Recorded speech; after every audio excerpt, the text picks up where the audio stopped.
शुभ प्रभात। भारत में गुरु नाम का एक जो शब्द है ये बहुत महत्वपूर्ण माना जाता है और आप और हम मान रहे हैं ऐसा नहीं है। सदियों से इस भारत में गुरु को सर्वोच्च स्थान दिया है। तो ये गुरु क्या है, गुरु कौन होता है, गुरु क्यों मानना चाहिए, गुरु का महत्व क्या है, गुरु का हमारे जीवन में महत्व क्या है, वह जीवन में महत्व का वैज्ञानिक अर्थ क्या है। बहुत बार देखते हुए हमें लगता है कि गुरु के नाम पर बहुत सारा कुछ चल रहा होता है, तो ये भी सब क्या है।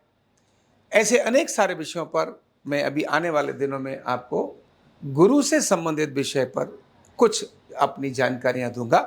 लेकिन आज मैं बात करता हूं कि भारत में गुरु इतना महत्वपूर्ण क्यों है। इतिहास में और हमने अपने ग्रंथों के अंदर देखा है कि जो भी बड़े महापुरुष हैं, अगर वो कहीं किसी एक कारण है जिसको कारण मानते हैं अपने महापुरुष बनने का, अपनी दिव्यता का, चाहे वो स्वयं भगवान ही क्यों हो, भगवान का अवतरण ही क्यों कहते हो, चाहे कृष्ण हो, चाहे राम हो, चाहे कोई भी गुरु हो, जितने भी अनेक गुरु परंपराएं अपने यहाँ चली हैं, वो सभी आखिर अपने संपूर्ण विकास का अर्थ गुरु को ही क्यों देते हैं, उसका श्रेय गुरु को ही क्यों देते हैं, और क्या वास्तव में उनके पीछे गुरु ही उनका कारण था। तो भारत में जो कहा गया है गुरु के बारे में, तो भगवान से भी बड़ा स्थान गुरु के बारे में बोला है। कहते हैं ना कि गुरु ब्रह्मा गुरु विष्णु गुरु देवो महेश्वरः गुरु साक्षात परब्रह्म तस्मै श्री गुरुवे नमः। यानी गुरु ब्रह्मा गुरु विष्णु, ब्रह्मा और विष्णु भी गुरु ही है, गुरु ही देव इंद्र है, गुरु ही साक्षात परब्रह्म है। ऐसा गुरु को बड़ा स्थान दिया गया है। और जब प्रणाम करने की बारी आती है तो यह भी कहा गया है कि गुरु और गोविंद दोहु खड़े काके लागू पाए, बलिहारी गुरु आपने जिन गोविंद दियो मिलाए। यानी भगवान को भी जो प्राप्त कराने की सामर्थ्य रखते हैं वो गुरु हैं। ऐसा भाव हमारे देश में हमारे को हमारे संस्कारों में मिला है। यानी हमारे बड़ों ने हमारे को बोला है कि अगर कोई बड़ा है तो वो गुरु है।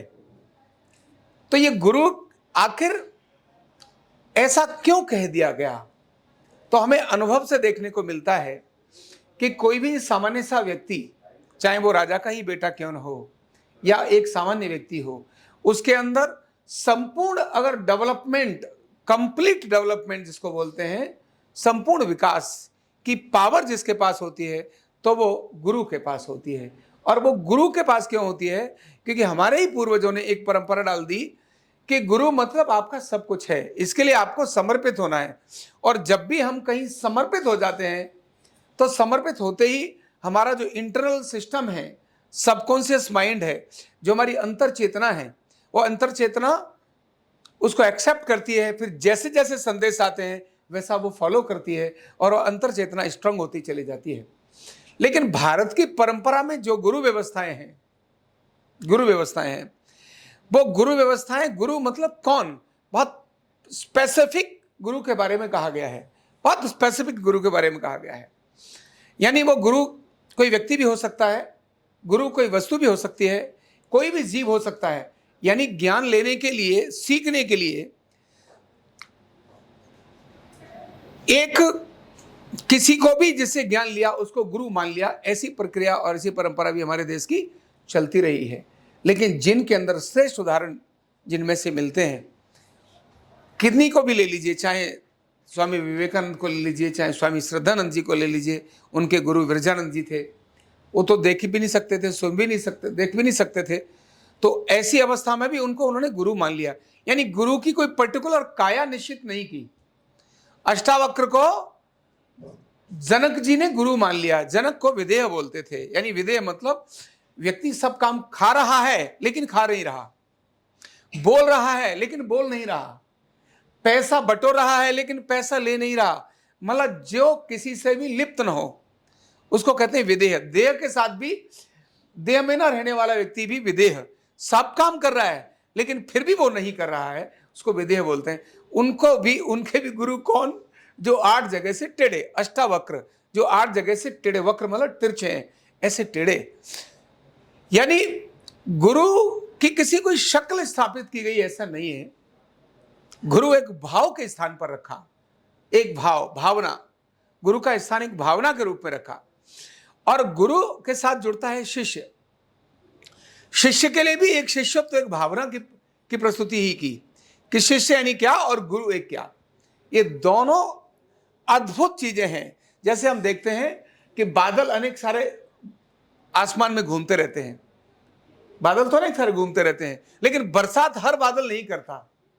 जब बिजली चमकती है, जब बिजली चमकती है, उस चमकने के कारण से बरसात होती है, क्योंकि बिजली की उपस्थिति मात्र से वो जो वायुमंडल में गैसेज का एक्सचेंज हो जाता है, और एक्सचेंज होने से वो बादल जल वाले हो जाते हैं और बरसना शुरू हो जाते हैं। तो गुरु का अपना एक बहुत अद्भुत स्थान जो भारत में बताया है। भारत अगर जिसके कारण भी भारत है, तो उसमें से एक शब्द सबसे बड़ा है और वो है गुरु। गुरु के कारण ही भारत भारत है। गुरु के बिना भारत, अगर गुरु को भारत के उसमें से निकाल दिया जाए तो कुछ नहीं बचेगा। यानी इतना गुरु का स्थान, इतनी गुरु की महिमा, इतना गुरु की श्रेष्ठता इस भारत की परंपरा में रही है। क्या रही है और इसके सारे की डिटेल में हम अगले दिनों के अंदर जानेंगे। बहुत बहुत धन्यवाद।